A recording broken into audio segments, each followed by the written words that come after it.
Hello guys, in this video I'm going to show you how to print your Excel file created on the office.com website.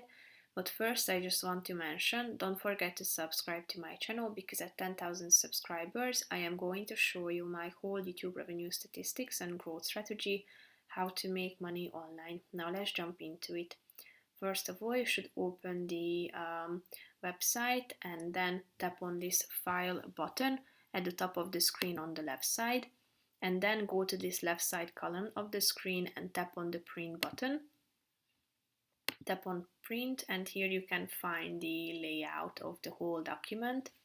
You can select your printer at the top on the right side column, then you can set the print active sheet, entire workbook or current selection.